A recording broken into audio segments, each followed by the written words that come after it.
The adversity for this one. The Toronto Raptors were on the second night of a back-to-back where they played very poorly. Their flight got delayed. They arrived in Toronto at 4 a.m. this morning, taking on a talented Phoenix Suns team that has won 7 games in a row. Everything was stacked against the Raptors tonight. Even a Kevin Durant returned to action from injury. Everything stacked against the Raptors, yet still they put on a very impressive display and come away with the 112-105 victory. Let's talk about it in tonight's post-game show.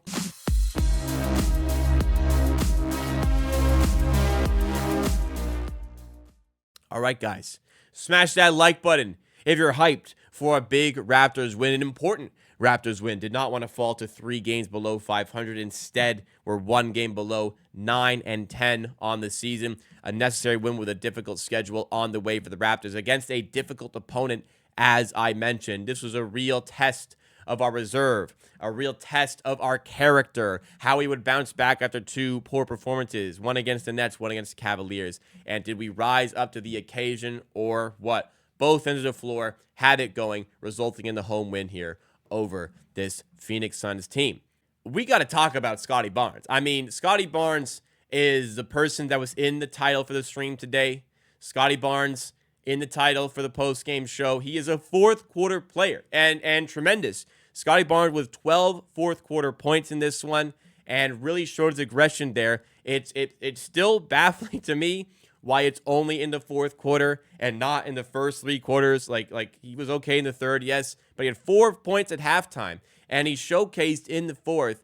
When he's aggressive and attacks his mismatches, he is so difficult to handle. He's so difficult to stop. And even if he's not scoring, he'll get fouled sometimes. Even if he's not scoring, he draws in doubles and kicks out to open players because he's a very talented passer. Well, we got fourth quarter Scotty. That helped get the Raptors over the line as the Suns made it close late. But ultimately, the Raptors led pretty much the entire game. The Suns led when it was like 7-6.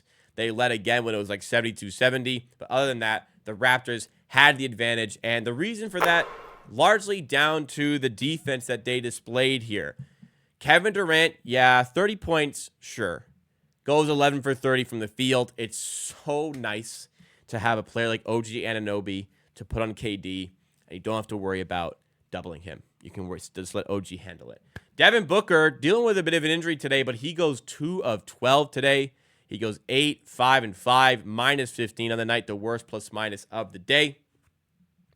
And we limit their stars, and we put on a good, solid offensive offering. Siakam goes 9 of 21, 22 points, 9 rebounds, 3 assists. Siakam back in action on offense. Player of the night might have been Jakob Poeltl. 8 of 9 from the field, 17 points, 4 rebounds, and assists, and a block. Schroeder, not a good shooting night. He goes 3 of 11. Shot selection still iffy to me at times, but 12 assists. His playmaking is great for this team, very influential for this team, and influential to Poeltl's game as well, going 8 of 9, as I said. Anunoby improved from yesterday's game, goes 5 of 10 from the field in this one, 13 points. Barnes comes alive and is the highest scorer on the team in the fourth quarter, though. 7 of 15 from the field, a very lovely 8 of 8 from the line, 7 rebounds, 4 assists for Scotty Barnes as well, and very impressively, 3 blocked for Scotty. We started using Barnes a little bit more as the help defender today. Think of how Jaren Jackson Jr. plays defense when Steven Adams is there. He's not like the rim protector.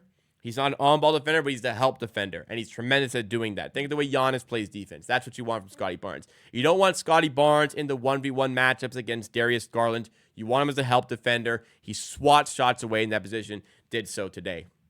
Not great from our bench today. Fortunately, the Suns just have a horrible bench, but Achua's stats, they're nice, 14 points, 10 rebounds, 5 of 10 shooting. I still don't love that he plays. I'm still not a fan of Achua's game. Boucher, I thought, was underutilized today, but doesn't cost us. Trent with a nice scoring touch off the bench, 5 of 13 with 13 points.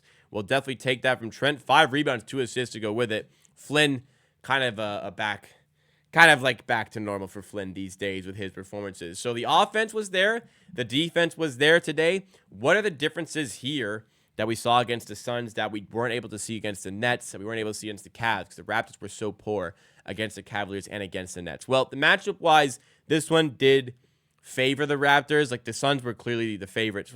They're favored by 3.5 points. They were favorites, though. But where the matchup had advantages for the Raptors, even with KD returning, the Raptors like playing against small teams.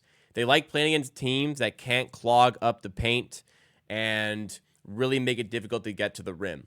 What helps here is that their rim protector is Jusuf Nurkic. He had a couple of big stops, big blocks, but Jusuf Nurkic is not a great defender. Raptors thrive against small teams like the Phoenix Suns, like the Indiana Pacers. They really struggle against big teams like the Nets, like the Cavs, like the Magic, where those teams have the capabilities of shutting down the paint, shutting down those areas. So when we have opportunities like this, like, go full throttle. Use as much of that space, of that opportunity as possible. That's what we want out of this team, and that's what we got out of the team today. Pick on what the other team does poorly. Pick on the mismatches. We're starting to be a little bit better with that. Darko's still working on the lineups a lot. Could be better lineup-wise with the personnel on the floor. There was a period in the fourth where they got back into the game because he had Scottie and Siakam both sitting, but work in progress. They're going to hopefully trim the team rotation down to 9 guys, but good offensive showing today, getting to the paint, hitting them where it hurts. Good defense, like amazing defensive showing against Durant and Booker. Like, that was great stuff by the Raptors today. Team stats, it's an efficient night from the Raptors, like I said. 45 is like efficient for us, to be honest, but we get inside. That's where we have our joy today, and we shoot the ball well from 3. 10 of 27 from 3, 37%. That's great to see. They go 40% from the field and 27% from 3. That's down to the poor shooting of KD and Booker, because KD goes 2 of 8 from 3, 11 of 30 from the field. Booker, like I said, 2 of 12 from the field. Turnover-wise, 10-10. No differences there. Possession battle wasn't a big of a factor here. Yeah, we out offensive rebound them, but what this game comes down to is making or missing. It's a make or miss league. This game had a good indication that that is the case, and the Raptors just made more of their shots. They found the matchup they liked. They attacked it. Barnes came alive in the fourth quarter. We just need to discuss, why is he not doing this? We're talking about, Siakam use. Siakam's usage can be there, and Barnes' usage can be there. Yesterday, both of them took a ton of shots against the Nets. But it's down to the quality of those shots. Consistently, Siakam's getting to the rim. Barnes seems to be less inclined to do so on a lot of occasions. Here's a really good game where Barnes scores 23 points. Siakam scores 22. You'll make the case, and fair enough, that Siakam doesn't really get much in the fourth and Barnes gets a ton, but it's down to the aggression for Barnes. We saw so many times in the fourth quarter, if he got switched onto Nurkic or switched onto a bad matchup, he'd attack it. First 3 quarters, he wasn't really doing that. So we need to get to a point, and just, I don't know what goes on behind the scenes, because we need to get to a point where Scottie is feeling comfortable enough to attack these matchups and attack the rim for the whole game. I don't know if it's a conditioning thing. He's saving himself. I don't know if he has such a big role on both ends of the floor, even if he's not scoring. Whatever it is, would love to see what the conversations are behind the scenes to try and do this, because clearly when he's engaged, when he's aggressive like this and getting to the rim, he is such a tremendous player that you can't stop. He'll get to the rim plenty and get his points. He'll get to the rim, draw a double, kick it out, and make a good pass because he's a good passer, good at making reads. Or he's drawing fouls. Sometimes he's scoring and drawing a foul at the same time. So Barnes' aggression, when it's there, it's great. But it's those similar conversations to last season that we can really run away with more games, not put ourselves in this hole sometimes in some games if we're getting that out of the gate. So how can we find that? Because he's a special player. Let's find a way to get that. Let's find a way to do that. How to do that for me? High pick and rolls for Barnes. Get him downhill, going to the rim. Would like to see more of Barnes as the pick and roll ball handler. On offense as well, Barnes down low, receiving a pass in the low block already, posting up already, so he doesn't have to create it with his isolations.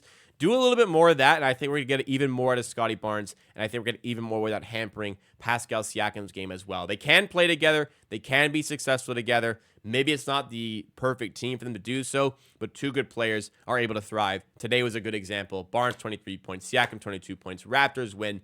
Good win. Very happy with this one. let's move on. Knicks on Friday. Let's get this team back to 500. If you did enjoy, smash that like button. We do content like this for every Raptors game. And subscribe as well for all that content to stay up to date with everything we do here in the Amateur Hour Production Network.